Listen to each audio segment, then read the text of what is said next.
Your oil cap reads 5,000 miles. The dipstick tells a different story. I pulled this filter from a car that came in last Tuesday, cut the pleats open with a knife, and found sludge packed deep enough that the oil had stopped reaching the lifters. The owner had just paid a dealership $200 for what they called an engine performance evaluation. They told him his oil looked fine. That filter sat in my hand, dripping evidence that the evaluation missed the first thing an old mechanic checks. Most drivers believe that sticking to the dealer's maintenance schedule keeps the engine safe. That belief costs people between $800 and $2,500 per year in unnecessary repairs and missed warnings. Dealership service departments run on a simple formula: identify the customer who trusts the brand, create urgency, and deliver a quote so technical that questioning it feels like insulting the engineer who designed the car. The mechanic in the back knows which bolts are loose and which are just tight enough to sell. You pay for the ones that are loose. Put your hand on the throttle body of any car that has seen 40,000 miles of stop-and-go driving. Feel that slight stickiness when you press the plate open? The dealer's diagnostic computer will never report that. Their machine reads electrical signals from sensors, not the physical resistance of carbon buildup. But a carbon-fouled throttle plate causes surging, rough idle at red lights, and a check engine light that comes and goes without logic. Their fix: replace the entire throttle body assembly at $700 to $1,200. My fix: remove the intake hose, spray 1 can of mass airflow sensor cleaner onto a clean rag, wipe the plate for 30 seconds, and charge nothing. The contradiction is not difficult to see. The diagnostic machine costs $10,000. A clean rag costs pennies. The computer sees voltage. The rag sees physical reality. Dealers sell the machine's interpretation because the computer cannot grab a rag. But the computer also misses the single most reliable indicator of early engine wear. I'm talking about the oil analysis, which costs $25 from a lab and reveals metal particle count, fuel dilution percentage, coolant contamination, and viscosity breakdown with greater accuracy than any onboard diagnostic system. The dealer will never recommend it because an oil analysis kills 3 of their biggest profit centers before they start. Notice this: the carbon buildup on the throttle plate is not the only hidden surface dealers exploit. Pull the engine cover on most modern 4-cylinder engines and look at the PCV valve hose. That rubber line runs from the valve cover to the intake manifold. It costs about $12 at an auto parts store. Dealerships often quote between $300 and $600 to replace the entire intake system, claiming that integrated components require complete assembly removal. I held a Ford EcoBoost engine in my shop not long ago. The technician had quoted the customer $1,500 for a new intake manifold because the PCV grommet had dry rotted.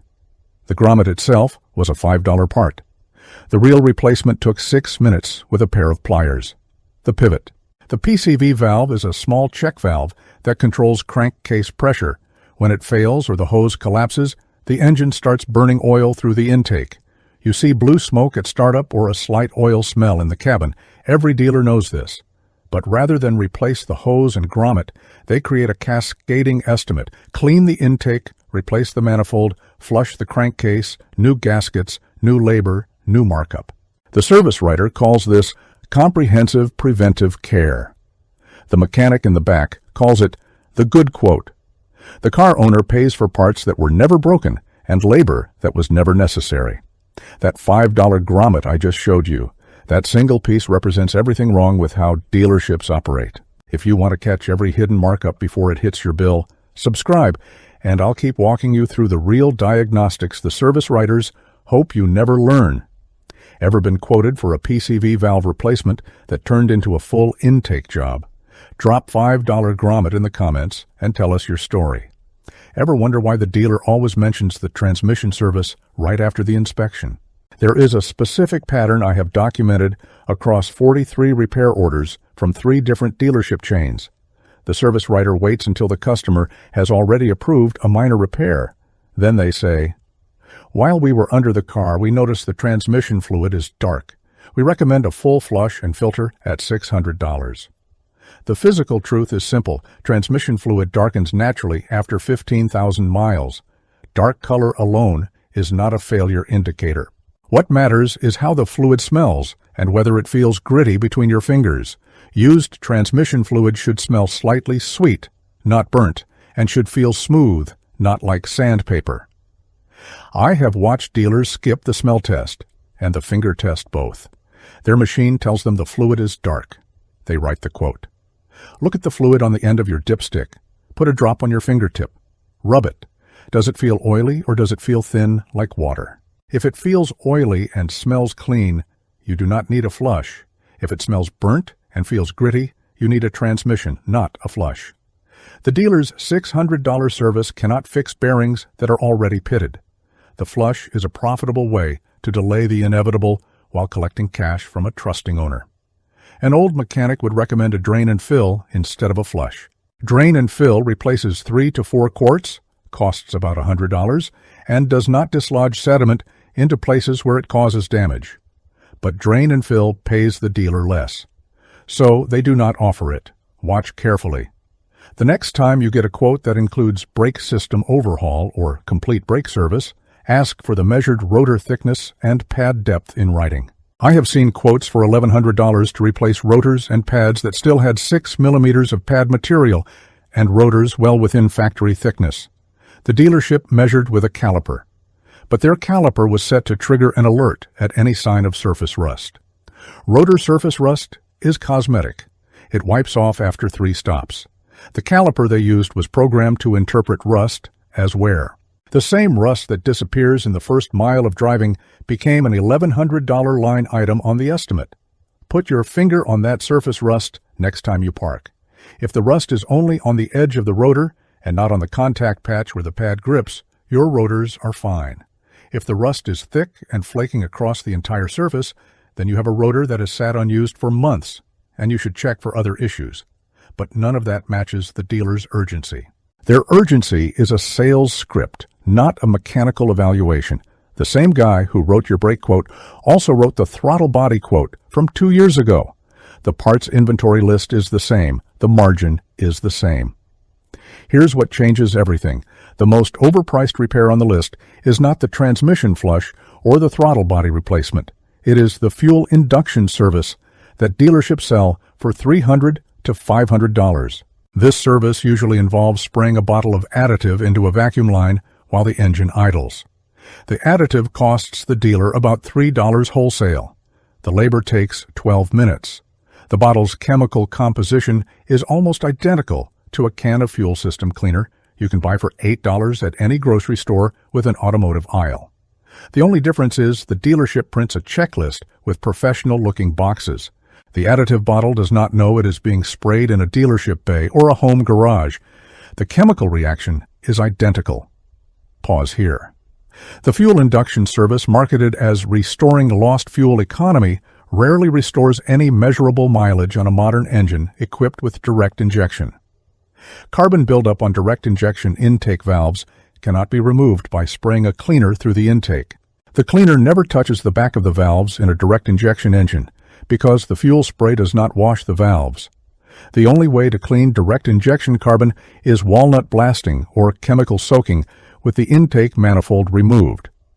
That repair costs more than $500 and requires several hours of labor. The $300 fuel induction service is an additive bottle sprayed into an engine where it does nothing meaningful. The dealer knows this. The service writer is trained to describe it as preventive maintenance, which sounds responsible, but is actually a margin play on a part that will never reach the carbon it claims to clean. I had a customer last year whose truck had a persistent misfire code. The dealer quoted $2,000 for new fuel injectors, new spark plugs, and a new coil pack. The customer brought it to my shop. I pulled the coil pack and saw that one of the spark plug boots had torn and was allowing moisture into the cylinder. The torn boot cost $4. The labor to replace it was 15 minutes. The $2,000 quote was based on a computer diagnostic reading that flagged multiple cylinders.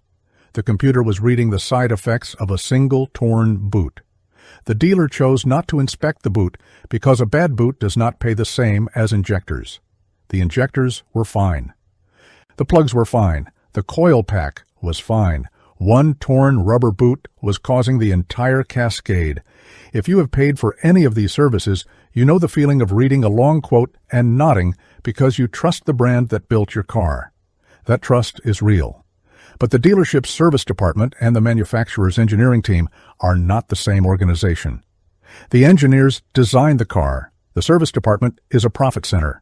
The two groups have different incentives. The engineer cares about reliability at high miles. The service director cares about quarterly revenue per repair order. This is not cynicism. This is the organizational structure visible in every publicly traded dealership group's financial filings, where parts and service revenue growth consistently outpaces new car sales margins.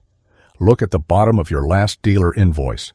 Do you see a line item for shop supplies or hazardous waste disposal fee? Those fees are often flat charges added to every order regardless of whether any supplies were used or any waste was generated. In a single invoice I reviewed from a large chain in Florida, the shop supply fee was $49 on a $50 oil change. The supplies used were a quart of oil, a filter, and a drain pan gasket that cost less than $2 combined. The fee was pure margin added after the customer had already agreed to the oil change price. The shop supply fee is printed in fine print at the bottom of the estimate. Most customers do not see it until after the work is done. By then the car is already pulled out, the keys are handed over, and disputing a $49 fee feels petty. That is the exact psychological threshold the system is designed to exploit. The same pattern applies to the coolant exchange service that dealerships recommend at 30,000 miles. Antifreeze does not lose its boiling point on a rigid schedule. It degrades slowly based on thermal cycling, air exposure, and contamination from head gasket leaks. A simple test strip dipped into the coolant reservoir tells you the freeze point and the pH level within 30 seconds. Test strips cost less than $1 each. The test takes less time than typing the estimate into the computer. But sales-quoted coolant exchange services generate between $150 and $300 per car, depending on the engine size. The test strip would eliminate the need for the service in 80% of cases. The test strip also costs $1. The dealership chooses the service because the service has margin. The test strip has zero revenue. Now watch what happens. The dealership's strategy depends on the customer not knowing which parts are actually accessible and which require a trained eye. The easiest way to protect yourself is to ask one specific question when you receive a quote. Ask the service writer this: show me the part that failed and the measurement that proves it failed. If they hesitate, the quote is weak. If they bring out a printout from the diagnostic computer, ask them to point to the physical sensor reading that triggered the fault code. Fault codes are not repair instructions. A code for random misfire does not tell you whether the spark plugs are worn, the injectors are clogged, the coil pack is weak, or the boot is torn. The code is a hint, not a diagnosis. A real diagnosis starts with removing the part and inspecting it with your own eyes. Put that same tactic on the coolant exchange. Ask them, what is the current pH and freeze point of my coolant? Show me the test strip or the refractometer reading. Most service writers do not carry a refrigerant refractometer. They carry a quote pad. If they cannot produce a measurement, they are selling a service based on a schedule, not on a condition. The schedule was created by a corporate marketing department that calculated the optimal interval to maximize dealer revenue while keeping the car out of warranty trouble. It was not created by the engineer who designed your cooling system. The third layer of protection is the independent shop. Independent mechanics do not have a parts markup target from a publicly traded parent corporation. Their survival depends on fixing cars correctly the first time and building relationships with repeat customers. I have worked in both environments. In the dealership, the service director rewarded the writer who upsold the most fuel system cleanings. In the independent shop, my reputation depended on customers leaving without mystery noises and without feeling cheated. The incentives are fundamentally opposite. The dealer wants the quote to grow. The independent wants the customer to return. That difference in incentives is the reason I keep a refractometer in my own toolbox and never trust a quote without a measurement. If you want to see more real-world examples of how the system tries to separate you from your money, subscribe so you catch the next breakdown. before the algorithm buries it. And in the comments, drop the name of the last part you were told needed replacement but turned out to be fine. I want to see how many of us have caught the same trick. Hold on. I want to name a specific example that I see every month in my shop. Certain brands promote lifetime transmission fluid. The fluid is advertised as never needing to be changed for the life of the vehicle. The vehicle's definition of life is often the warranty period. The fluid itself degrades over time, even if the manufacturer claims it does not. I have drained what the dealership called lifetime fluid from a car with 90,000 miles and found it black and smelling burnt. The manufacturer did not lie about the chemistry. They defined lifetime as the transmission's expected life under ideal conditions. Ideal conditions do not include stop-and-go traffic, hot summers, or towing. If you tow a boat twice a year or sit in rush hour every morning, your lifetime fluid is degrading at a measurable rate. The dealer knows this but will not offer a simple fluid change because the manufacturer's official position discourages it. The dealer makes a bigger profit if the transmission fails out of warranty and you buy a new car. If this made sense immediately, it is because you have been in the waiting room before. You have seen the coffee cups and the leather chairs and the flat-screen television playing the brand's promotional videos. The environment is designed to make you feel cared for, while the technician in the back is checking the internal service bulletin for common upselling strategies on your specific model. The comfort you pay for is not just the coffee, it is the permission for them to charge you for work you do not need. The independent shop with the concrete floor and the dirty calendar does not have a waiting room, but they also do not have a corporate sales target. I am going to give you the single most powerful question you can ask next time you get a dealer quote. Ask for the labor time guidebook. Every dealership uses a standard labor time manual, like the one from Mitchell or AllData, to calculate how long each job should take. The manual lists Civic fuel injector replacement at 2.5 hours. If the quote shows 6 hours of labor, the extra 3.5 hours are not based on the car. They are based on a multiplier that the service writer applies to the entire estimate. The multiplier is invisible to the customer, but is printed on the internal worksheet. You have the right to see the labor time breakdown. Most customers never ask. The one who does gets the multiplier removed. Now, the close.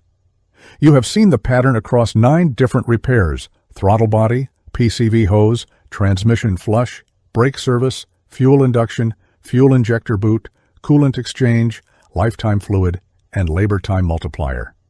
Each one follows the same formula. The dealer identifies a condition that the customer cannot verify, creates urgency around a service that the manufacturer's schedule supports, and charges for parts and labor that outlast the real repair by a large margin. The profit is in the margin. The margin depends on the customer not verifying the condition. The next time you walk into a dealership service bay, you will notice something you never saw before. You will see the part numbers on the quote and wonder whether those parts actually needed replacing. You will smell the transmission fluid before you approve a flush. You will ask for the rotor measurement. You will look for the torn boot before you authorize injectors. You will not trust the printout more than your own fingertips. That suspicion is not cynicism. It is mechanical literacy. It is what the old mechanic had before the computers arrived. That skill is the subject of the next video. I am going to show you how to read a repair order the way a forensic accountant reads a tax return. You will learn which line items are necessary and which are fabricated. You will see how the labor time guidebook actually works and how to spot the hidden multiplier in any quote. If you have ever handed over a credit card for a service that felt wrong but you could not prove it, that video closes the gap. Stay close. You will need that skill in the months ahead. Script reflowed, 42 paragraphs.